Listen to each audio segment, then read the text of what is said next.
Welcome everyone, I'm Joe Dager at Business 901.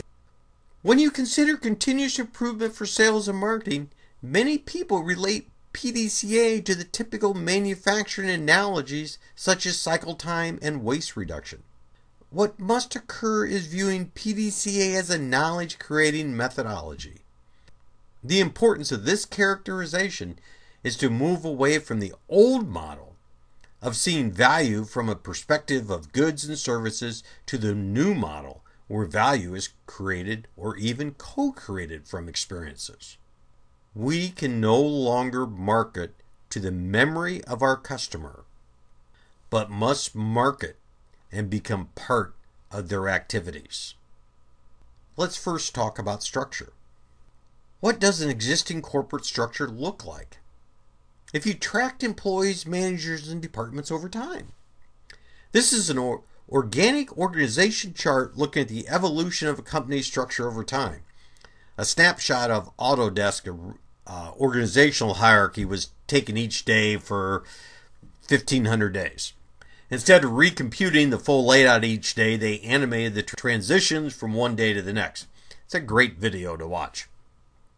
The structure of an organization is no different than any other process within the organization. It must be structured to facilitate the objectives it is trying to achieve. Organizational structure deserves serious consideration before contemplating process improvement, especially in the sales arena.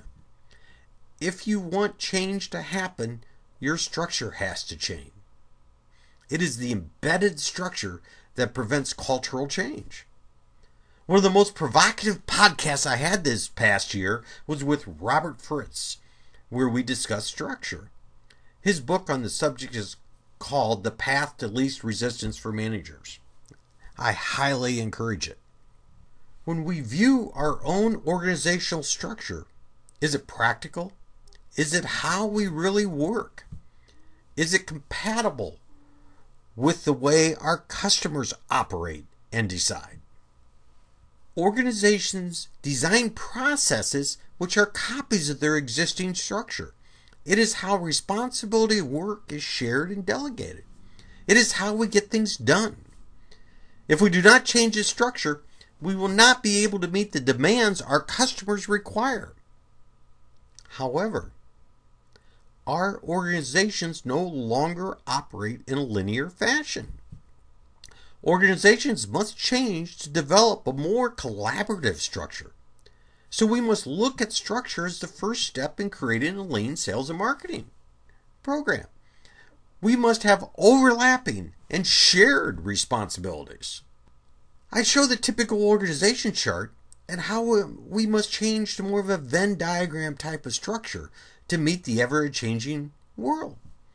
The best model I have found to do this is the lean model of leader standard work explained in David Mann's book, Creating a Lean Culture.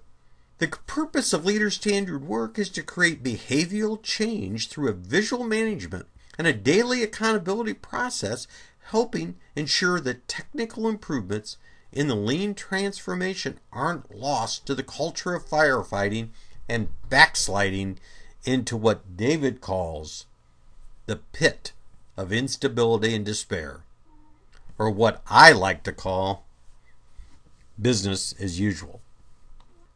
Leader standard work should be constantly designed to be layered from the bottom up. The act is what produces results, not the thinking. There should even be a degree of redundancy between the layers to ensure accountability. Our frontline salespeople will have the responsibilities that clearly cannot be defined as standard work. Leader standard work may often only border around 50% or lower. As we progress up through sales managers, supervisors, the percentage of leader standard work should not drastically be reduced as it does in a manufacturing environment.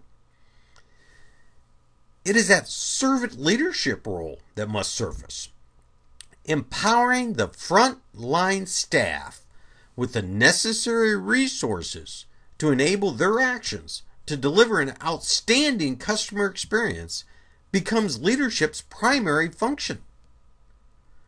Standard work may actually become more standard as we move away from the main influence and disruptor, the customer.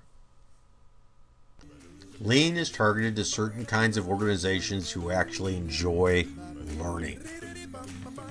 You have to be committed to continuous improvement as opposed to just doing things and running things as they are. What makes Lean different is the system. Making this process your own is how the work is enabled. Most people read a book, download software or the workbook, and try to apply without going through their own learning process. They think there's a silver bullet. It's just an experiment. It's just a hypothesis. Use PDCA in adding a few of these thoughts to your toolbox and the way you do your work.